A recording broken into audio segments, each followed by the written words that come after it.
Good morning. How are you? Wi-Fi working? You're not awake yet. We're going to wake you up. I'm very pleased to open today with a special interview with the mayor of San Francisco. Please welcome Mayor Ed Lee. Good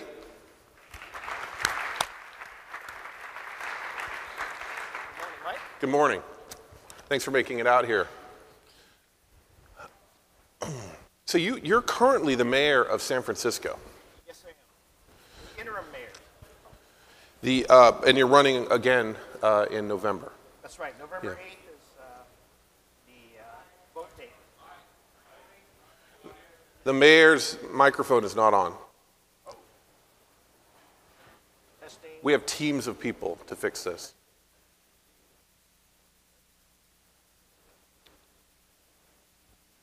Perhaps one of your opponents is backstage even as we speak.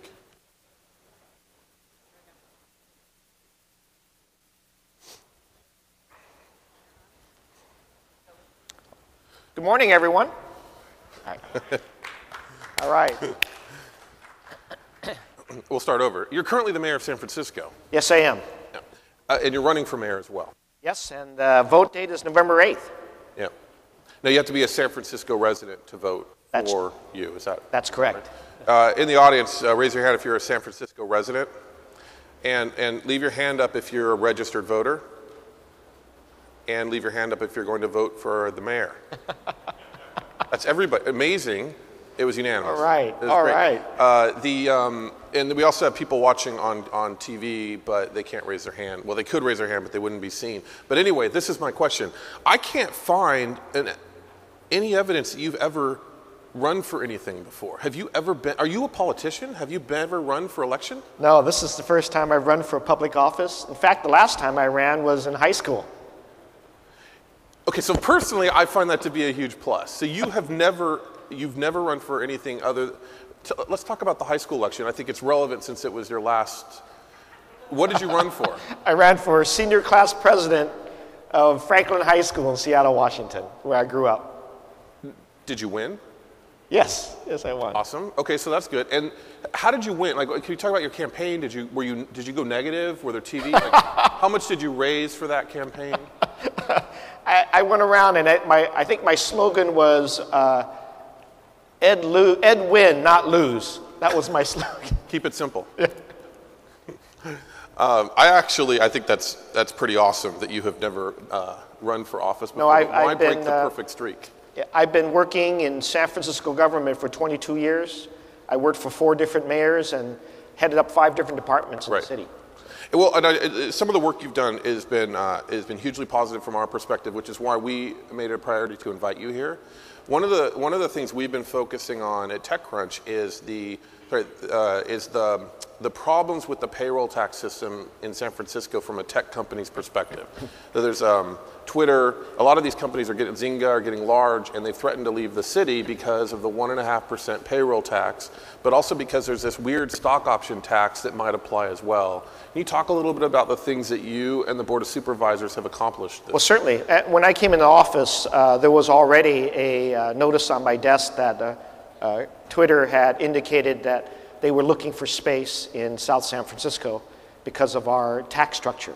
Right. And so we worked quickly with Supervisor Jane Kim and David Chu and the Board of Supervisors to study and understand what it was in our payroll tax that was job punishing. And we realized quickly that as companies started here, they wanted to grow. And clearly the numbers were speaking to us.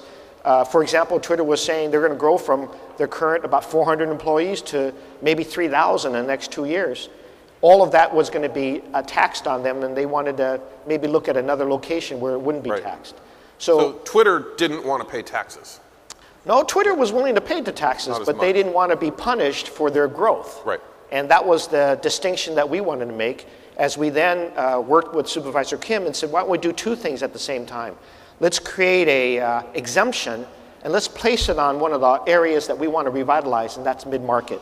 So we went from 10th Street, included parts of the Tenderloin, onto 5th Street on mid-market, and created a 6-year exemption in which Twitter said, wow, that's attractive enough. They ended up signing a long-term lease, Yeah. And now they, along with the Shorenstein Properties, is spending over $95 million to prepare their building for retrofit seismic safety, and they'll move in a couple of years. Now the exemption is it's on new employees? Yes, it is. It's only on new employees. And new employees within that special area? That's right. Yeah, and if they have other employees in the city outside of that area, they'll pay the normal payroll tax on those employees. That's right. If they're located in that area, then those net new employees will be exempted from the payroll tax. Do you believe Twitter would have left the city if you had not come up with a compromise like this? Oh yes, I would. It was serious on their part, and we met personally at the offices where they're at today at 4th and Folsom. And in addition to meeting their CFOs and their CEOs, I asked if I can close the door and meet with their employees separately, and they allowed me the privilege to do that. And I asked them what they want from the city, what they liked about the city. And one of the things they said to me was they enjoy the diversity that the city has, all of its culture and arts, but they really like those dedicated bike lanes. They really want not to have to drive to work. So we've been working very hard on that. The bike lanes are staying? Absolutely. Yeah. Did they ask for anything else? They asked that our city keep its innovative spirit. I mean, a lot of the young workers here. Specific? Like, for example, I would like you to promise me that the Giants will win the World Series every year if you become mayor. Can you make that promise? No matter what it takes, you will be hundreds of millions of dollars in payroll increases if you need to. If I could do it with a few miracles for the next 15 games, I think we could do that. I'd love to promise that. But we're going to have to depend upon some miracles to happen, kind of like last year. So. Yeah, so you can't promise that is what you're saying. I can't promise that, but I'd love to join in on the miracle trip between now and the next few weeks. Do you have a chief blogger position? Because I'm currently out of work, and so I was thinking and I don't even need to be paid that much, but I was thinking it'd be nice. I could be your blogger person. Would that be something you could promise? I think that might be a different position that we should be able to create. It's new media in this city. You are a politician. That answer was a political. I don't even know what you just said. I think you said no, is what you just said. I do want to get back, though, to the tax issues because it's a really serious issue. And I'm amazed that with the dislike for business that I see from some supervisors in this city. I'm amazed that you were able to work out a compromise at all, even for 6 years. Was it difficult? I didn't think it was that difficult. We had to get past the rhetoric. People say corporate giveaway. They've seen that happen. They've seen companies, grow big and not contribute.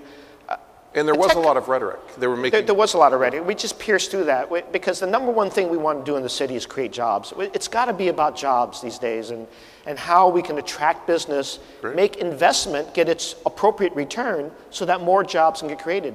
What I want to do is make sure the companies here start here, they stay here, and they grow. And the way we do that is you sit down and you talk with the technology CEOs, FOs, the workers themselves. You find out really what it is that makes them want to stay here in San Francisco, and then you work on those things.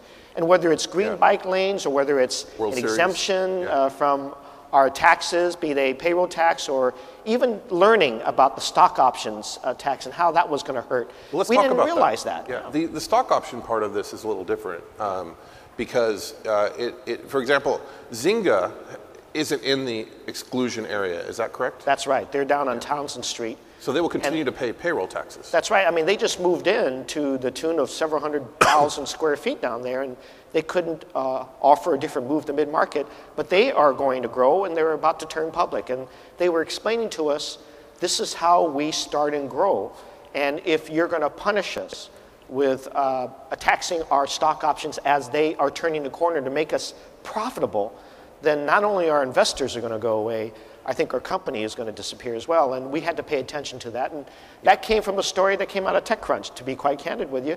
We read it, we didn't understand it at the time, and then we realized stock options was part of the compensation that we were taxing. And we had to pay attention to how our companies are growing here and make a distinction there. And we were able to do that with Supervisor Mercarimi and Supervisor Mark Farrell's leadership at the board, to pay attention to that specific idea. And then the Board of Supervisors and the Mayor's Office got together. So let's offer that 6-year exemption there and not tax stock options for 6 years. So that's a completely separate program. So you have the tax exclusion area, which cuts out payroll. That's right. The payroll tax for new employees for 6, Is that permanent? 6 years. 6 years for the tax exclusion. And then you also have a 6-year exemption on this 1.5% stock option tax kicking in at all. And that's for citywide. And that keeps Zynga here, even though they're still paying normal Zynga and others that are about to go public to get their shares increased, yes. So you've done everything. There's no more to do. Oh, no. There's plenty more to do, Mike. Right. In fact, what we've started is an ongoing conversation with technology companies. And that's been exciting to me because the more I learn about the technology companies, the companies that are starting up here, people who want to disrupt the way we do media and increase the value of their companies, we need to learn about that. And the city government is still, I've got the privilege of working with our young supervisors who are energetic and really want to understand how do we grow our companies here. And how do we make sure that we make good decisions at City Hall to allow them to stay here and grow?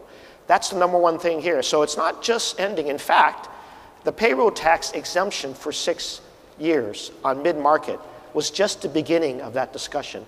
What we have promised to deliver is within the next year to revamp our whole payroll tax and possibly to get rid of the payroll tax. Really? Oh, yeah, absolutely. The Board of Supervisors, I'm not going to say they're communists, but they're certainly socialists, and they dislike everyone. And so they talk about, Twitter should give us all of their revenue because we give them the privilege of existing, et cetera, et cetera. You hear this, almost that rhetoric. I don't know how you, as a normal human being, walk into a meeting and say, let's cut through the rhetoric and actually have a discussion about the economic impact of Twitter leaving San Francisco. These people... with due respect, those people don't seem to understand that. And again, I think we're having much more civil discussions about how businesses start and grow and what are obstacles that our city can get rid of to allow that growth to happen. But the other part of it is that those jobs are coming right to San Franciscans as we speak. Twitter, for example, 35% of their jobs that they have currently are San Francisco residents. Right. And more to come. And as we talked about their building, and as we worked with Shorenstein as to how they're going to retrofit that Furniture Mart building, and we realized that they want to go gold platinum on that building for the LEED certification for that building. They're doing the best they can to retrofit the building. The jobs that are going to be offered in the building, from building maintenance, janitorial work, to the architectural work, the construction work, a lot of jobs will be part of that, and that's how you... And it's a pretty clear economic... it's pretty clear to say, even though they're not paying payroll tax on these employees, the economic benefits of them being... Oh, huge. In fact, today, this year alone, we leased out 4.6 million square feet of office space in the city. 1.6 million of that was technology companies leasing that space. It's a wonderful. Can you put that into context? Like how much office space do tech companies currently have, or do you talk about the number of companies that have... There's 1,503 technology companies in the city today, and they employ just south of 28,000 employees. Today? That's a huge, huge market. Yeah, that's great. Thank you very much. Thank you. I don't live here. If I did, I would definitely vote for you, but I don't. Is there any last thing you want to say to the San Francisco residents to convince them that you're not going to, somehow turn on them? Well, I've not been a politician. What I like about the city, though, is I like the excitement of its success, and I think the technology companies here are part of a huge group of companies that are going to make us city successful. And we're an innovative city. We're a city of entrepreneurs, and the startups today with the startup battlefield that's going on this afternoon, with the hackathon that occurred earlier this weekend, are all part of, I think, the ability for technology companies to take advantage of that innovation that we have here. What I'll keep doing as the mayor, working closely with the Board of Supervisors, is pay attention, have constant engaged dialogue with technology companies. Because guess what? You're going to be joining the very stable companies like Salesforce and Twitter and Zynga and these large companies as they want smaller companies to innovate with them and engage with them. That's going to be the excitement. And if you see all of the companies that are moving into Mission Bay, you're going to also engage with the biotech, the life sciences, the green tech companies, the clean tech companies that are coming into the city. They also want to be engaged in all of the new innovations and the new entrepreneurial spirit of our city. So our city's success will be dependent upon our constant engagement with the technology companies, the companies that you represent, the small ones. And if you can start here, then you'll grow here, and we want to make sure you stay here. It's awesome. Thank you.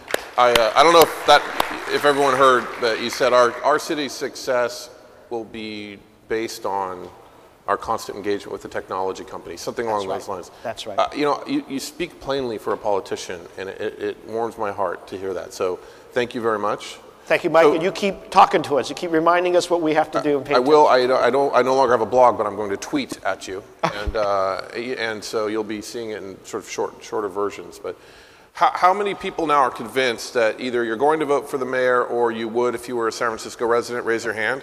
I mean, look at that. It's more than unanimous. So it's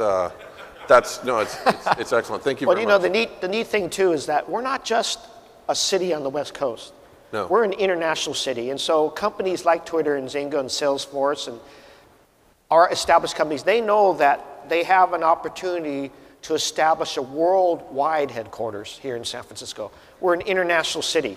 We understand, just like this week, we're hosting the third senior officials meetings in preparation for the APEC, the Asian Pacific Economic Cooperative Council meetings that are happening right here in San Francisco because they know we're a gateway to the whole Eastern Hemisphere. And so your companies that start here have a great opportunity to become international headquarters. That's what I want to see. I want to see that global market happen right here in San Francisco. You sound a little bit like, I don't want to say the dirty word Republican, but you don't sound like a liberal Democrat. And I know you can't be mayor without being a liberal Democrat. So. I think every mayor across this country has to pay attention to economics. That's the number one thing. If we don't have our cities economically sound, we're a bad investment. It's amazing. And I cannot afford this city to be a bad investment. It's got to be the greatest investment. I'm moving back to San Francisco just to vote for you. Thank you. I'm going to register to vote like 10 times and vote for you. Like, it's going to be amazing. So thank you very much. Thank you, Mike. Thank you very much. Thanks for being here.